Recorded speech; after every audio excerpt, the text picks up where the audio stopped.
नमस्कार। आप लोग देख रहे हैं महाराज फौजी बाबा चैनल। मैं आज इस वीडियो में बांग्लादेश बॉर्डर पर जो तनाव चल रहा है उसके ऊपर कुछ विचार करूंगा। जैसा कि आप जानते हैं, बांग्लादेश के बारे में मेरा विचार स्पष्ट है और वो ये है कि बांग्लादेश को अपने में समाहित कर लिया जाए, क्योंकि वो हमारी ही टेरिटरी रही है। अंग्रेज़ों ने बांट करके चला गया, वो अलग बात है। उसके बंटवारे को हम माने या ना माने, हमारे ऊपर में होगा, जैसा कि अन्य देश कर रहे हैं। जैसा कि मैं पहले भी बता चुका हूँ, चाइना जो है तवांग के ऊपर में लेकर के अपना बताता है कि वो हमारा हिस्सा है। इसी तरह से यूक्रेन के ऊपर में रूस का है कब्जा। इसी तरह से वेनेजुएला में अमेरिका ने ले लिया। तो जिसके पास बल है वो जो चाहे वो कर लेगा। इसका मतलब ये नहीं है, कहने का मतलब मेरा ये है कि वो टेरिटरीज किसके पास थी और वो देश कैसे बना, क्या हुआ। जैसा कि मैं बता रहा हूँ कि बांग्लादेश हम लोगों का 47 से पहले अपना हिस्सा था, पाकिस्तान भी पूरा हिस्सा था।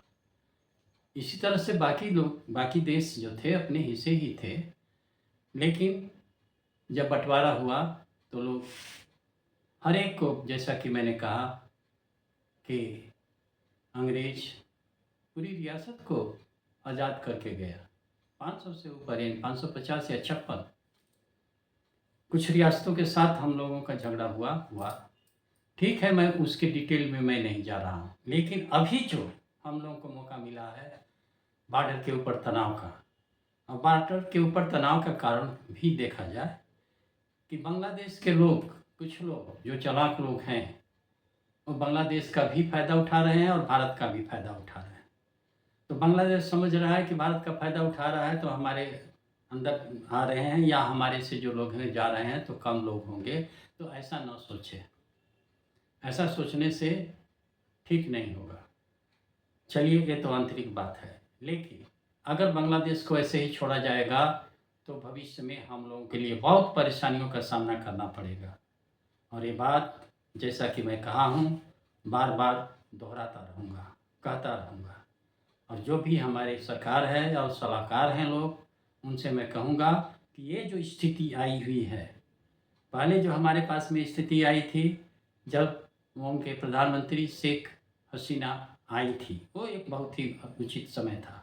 समय निकल गया हाथ से, और जो कि हम लोग ऐसा करते आ रहे हैं। हम लोगों का तत्काल जो है कि नहीं, उसके ऊपर में आक्रमण करके या आक्रमणकारी भाग न करके चलता है, होता है, देखा जाएगा, भगवान करेगा, जो जैसा करेगा वैसा पाएगा, ये इत्यादि यहाँ पर नहीं चलता है। ये रण क्षेत्र है और देश हित है। देश हित के अंदर में बहुत कुछ करना पड़ता है, गलत और सही दोनों, सफलता के लिए। बांग्लादेश अभी देख लीजिए, अभी परेशानी कर दिया पैदा। अब कर क्या रहे हैं हम लोग? केवल बाढ़ लगा रहे हैं, उसको घेर रहे हैं अपने हिस्से को, और उसको देखिए कि क्या हो रहा है। जो घुसपैठिए हैं उनको निकालना बहुत ही कठिन हो गया है, हमारे लिए एक समस्या पैदा हो गई है। और जहाँ ये जा रहे हैं विस्तार रूपी लोग, ये कर रहे हैं, क्यों नहीं ये पाकिस्तान में जा रहे हैं, जाना चाहिए उनको, लेकिन नहीं हिंदुस्तान में। इसलिए कि हिंदुस्तान में हम लोगों को शरण अच्छी तरीके से मिल जाएगा, क्योंकि यहाँ पर लोग हैं और बुला रहे हैं, स्वागत कर रहे हैं, तो क्यों नहीं आएगा? जहाँ स्वागत होगा वहाँ तो लोग आएंगे ही आएंगे। विचार करें। और मैं कह रहा हूँ कि ये अच्छा मौका है, तनाव को और बनाए रखें, तनाव बनाए रखें और समस्या पैदा करके रखें, ताकि उसके समाधान के लिए अगर विश्व के देशों से, चाहे विश्व के अथॉरिटी से हम लोग को किसी तरीके का परेशानी होगी या क्या होगा, इसको भुला दें और इसको ले लें, कब्जा कर लें। जैसा कि मैंने कहा था कि अगर कब्जा नहीं कर सकते हैं तो शेख हसीना जी को दोबारा वापस वहाँ पर बैठाया जाए और उनका जो डिफेंस है और फॉरेन मिनिस्ट्री है, इस दोनों को अपने हाथ में ले लिया जाए। बहुत ज़रूरी है, भूटान की तरह। और बाद में इसके ऊपर में विचार होगा। पहले तनाव बना रहे, जैसे कि अभी पता चला है कि हमारे 4 जवानों को उन लोगों ने पकड़ करके ले गए हैं। हम लोगों ने 2 कमांडर उनके पकड़े हैं। कहाँ तक सच्चाई है, क्या है, ये तो बॉर्डर के लोग या हमारी सरकार जानती होगी। लेकिन ये घटनाएँ घटने दीजिए, कोई बात नहीं। कुछ लोग मारे जा भी रहे हैं तो देश हित में मारे जाएँगे, कोई बात नहीं। हम लोग तैयार हैं, हम लोग तो तैयार ही थे, मरने के लिए कोई बात नहीं थी। हमारा एक जवान मारा गया था, मैं बच गया था किसी तरह से, 3-4 घायल हुए थे। आज भी हम लोग तैयार हैं, अभी भी हम लोग को कह दिया जाएगा तो हम तैयार हैं, 80 साल होने के बाद भी।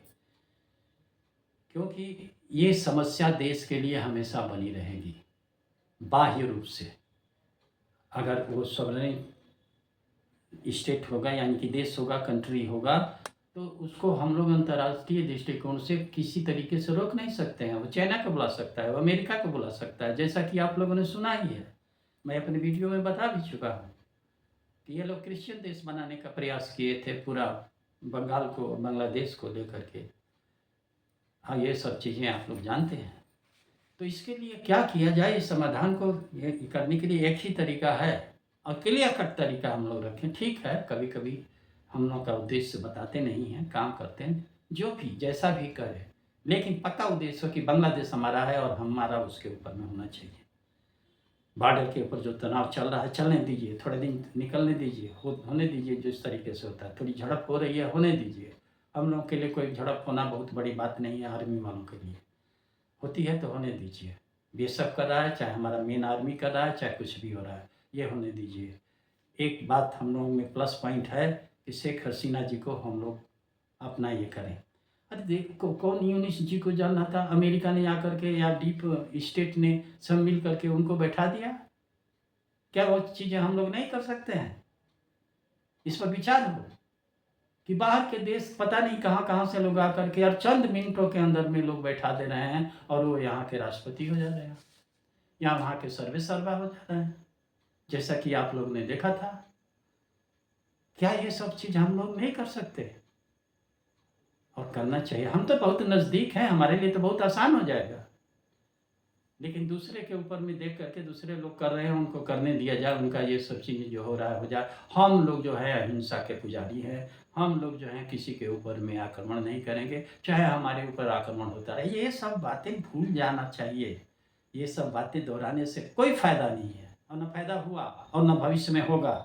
देश हित में, जैसा कि मैं हमेशा बार बार कहता हूँ कि यदि वो कोई जो है ना वाणी से प्रहार कर रहा है, चाहे किसी तरीके से प्रहार कर रहा है किसी क्षेत्र में, तो आपका विरोधी हो सकता है, प्रतिद्वंदी हो सकता है। लेकिन रण क्षेत्र में आकर के और हथियार लेकर के आपके ऊपर में अगर वो आक्रमण कर रहा है, तो आपका दुश्मन है। और उस दुश्मन के साथ कैसा व्यवहार करना चाहिए, जैसा उस भाषा समझ सकता है, उस भाषा को हम लोग प्रयोग करें। अगर वो भाषा चाहता है कि उसके ऊपर बल प्रयोग किया जाए, तो बल प्रयोग किया जाए। और किसी तरह से अगर हम लोग इधर उधर की बातें और एकदम बिल्कुल एक ये नहीं किया जाए। आज जो है कि नहीं, इसराइल क्यों ये एग्जिस्टेंस में है, और हमारी ही तरह से अगर वो सोचता रहता, ये करता, तो आज तक पता नहीं कहाँ गया होता। जो ही होता है किसी तरह की गड़बड़, आक्रमणकारी बन करके वो आगे की तरफ चलते हैं। डिफेंसिव लोग सुस्त होते हैं, डिफेंसिव लोग जो है कि नहीं भगवान को याद करते हैं, और दुनिया भर का जिस तरीके से भक्ति योग है और ज्ञान योग का जो है, अगर मान लीजिए कि इससे तुलना कर रहे हैं, तो मैं तो यही कहूँगा कि वो अच्छा है, और उस तरीके से वो लोग आक्रमणकारी बने रहें।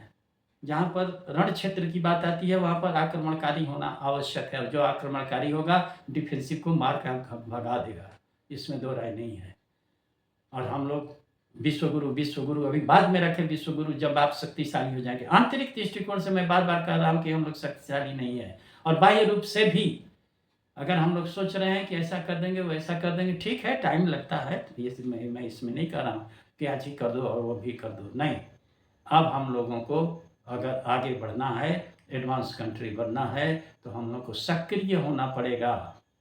और सक्रिय तभी होंगे जब हम ऑफेंसिव सोचेंगे, और जब हम इसको कोई भी किसी तरीके का रिस्क लेना पड़े, तो हम लोग रिस्क लेने के लिए तैयार रहें, और ये करना पड़ेगा, तभी जा कर के बात बनेगी। और नहीं तो ऊपर हाथ जोड़ करके भगवान को प्रार्थना करते रहें, तब तक बीच में वो सब मारपीट करके हुआ है, हो ही रहा है, देख ही रहे हैं। हम लोग सिकुड़ते जा रहे हैं, कहाँ तक सिकुड़ेंगे? सभी लोग तो बोल रहे हैं। इसके ऊपर विचार करना बहुत आवश्यक है अगर देश हित में हम लोग कुछ करना चाहते हैं और आगे आने वाली चीज़ें। हम लोगों में किसी तरह की कमी नहीं है, कमी है तो केवल व्यवस्था की। इसीलिए मैं दोहरा रहा हूँ कि हम लोगों को जो स्वतंत्रता की दूसरी लड़ाई है वो लड़ना पड़ेगा, और वो है आंतरिक। आंतरिक दृष्टिकोण से जिस दिन हम सशक्त हो जाएंगे, बाह्य तो ऑटोमेटिक होना शुरू हो जाएगा। और किस तरह से होगा इस पर मेरा विचार चल रहा है। मैं अन्य वीडियो के अंदर में आप लोगों को अवगत कराता रहूँगा। आप लोग जगें न जगें ये आपका है। जैसे कि मैंने पहले कहा था और दोहरा भी देता हूँ कि मैं मुर्गा हूँ, बोलते जाऊँगा, सवेरा होगा बोलेंगे। जिसको जगना है जगे, जिसको नहीं जगना है मत जगे। और हमको कट जाना होगा, ठीक है कट जाएंगे, लेकिन बोलेंगे भाग देंगे, जगो सवेरा हो गया। कुकड़ू कू बोलता है, वो बोलेगा। तो इसी तरीके से हम बोलें। और स्पेशली मैं बुद्धिजीवियों को कह रहा हूँ, मैं ब्राह्मण को नहीं कह रहा हूँ, बुद्धिजीवी कह रहा हूँ। सभी बुद्धिजीवी लोग हर एक में हैं, चारों वर्ण में हैं। उन लोगों से मैं कह रहा हूँ कि इसके ऊपर में विचार करें और विचार करके जो समस्या आ रही है उसका तत्काल हल किया जाए। देर करने से ये जो है कि नहीं, हम लोग नासूर बनाते हैं, जो कहते हैं हम लोग कि फोड़े को नासूर बन जाएगा अगर हम देर करेंगे तो। इसलिए जब भी कोई समस्या आ रही है, एक बार और दोहरा देना चाहता हूँ कि बॉर्डर पर जो हम लोग का बांग्लादेश के ऊपर में समस्या आई हुई है उसके ऊपर में ध्यान दिया जाए और ऐसी स्थिति बनाई जाए, बनाए करके रखा जाए। केवल बाढ़ लगा देने से बात बनेगी नहीं। जितना में बाढ़ लगाने में खर्च होगा उससे कम खर्चे में तो हम लोग उसके ऊपर कब्जा कर लेंगे। इस पर विचार हो और ये हो सकता है। और ऐसा नहीं करेंगे तो दिक्कतों का सामना करना पड़ेगा। और जो है जितने भी विरोधी हैं, जितने भी हम लोग के ये हैं, वो पनपते रहेंगे। थोड़े से ही तो है, नॉर्मल जनता नहीं चाहती है किसी तरह, वो तो शांति चाहती है और शांति से रहना चाहती है। लेकिन कुछ लोग हैं जो तत्व हैं जिसको कि हम आतंकी कह रहे हैं या अन्य जो भी शब्दावलियों का इस्तेमाल करें, उसको हम लोग जो कह रहे हैं कहते रहें। ये कुछ ही लोग जो है कि नहीं परेशान करते हैं, कुछ ही लोग। दूध तो दूध है ही, केवल उसके अंदर में नींबू का 2-3 बूंद डाल दीजिए वो फट जाएगा। इसी तरह से ये क्या है, शांति के इसमें 2 पत्थर मार दीजिए, लहरें उठना शुरू हो जाएगी। और बहुत ज़्यादा लोग नहीं हैं और उनको चिन्हित करके हटा देने का है। बहुत से लोग जो है कि क्या बोलते हैं, कौन सी भाषा बोलते हैं बंगाल के, सब बंगाली बोलते हैं। जिस तरीके से अन्य बंगाली हैं तो हिंदू मुसलमान दोनों जो है आपस में मिल करके रहते रहेंगे। कुछ समय के पहले जो है हम लोग अलग हो गए थे, वापस आए। मैं पथिक विचारधारा ले आ रहा हूँ। सब हम लोग पथिक हैं, चाहे हिंदू हो, मुसलमान हो, सिख हो या ईसाई हो, सब अपने जीवन यात्रा पर चल रहा है। तो जो जीवन पथ पर चल रहा है तो वो जीवन पथ पर चलने वाला सब पथिक हैं। और इसको हम लोग स्वीकार करेंगे तो अच्छा रहेगा, इंसानियत बच जाएगी, धर्म अपने स्थान पर रहेगा। जिसका कि मैं पूर्ण विवरण अगले वीडियो में दूंगा। पहले वीडियो में दे चुका हूं, लेकिन दोबारा दोहराऊंगा। क्या ये पथिक परिवार बनाएं और पथिक परिवार को आगे की तरफ बढ़ाएं और आपस में मिल करके रहें। और जो हम लोगों का पहला ये था उसके बारे में हम लोग बात करें। मैं भगवान से प्रार्थना करता हूँ कि सभी को अच्छी बुद्धि दे ताकि हम लोग इंसानियत को बचा सकें। धर्म खतरे में नहीं है, इंसानियत खतरे में है। और जब इंसानियत या इंसान ही समाप्त हो जाएगा इस पृथ्वी से तो कौन भगवान को याद करेगा। याद करने के लिए तो हम ही को बनाया, प्रकृति ने बनाया हमको कि आप आगे चलिए, भगवान है या कोई है। इसके बाद में एग्जिस्टेंस ऑफ गॉड एक अलग सब्जेक्ट है, इसके ऊपर में बातचीत होगी। और पथिक विचारधारा इसके क्या करती है आगे मैं आकर के बताऊंगा। यहीं पर मैं अपना वीडियो समाप्त करता हूं। भगवान करे सभी का कल्याण हो, विश्व का कल्याण हो, शांति बनी रहे। जय हो, जय हो, जय।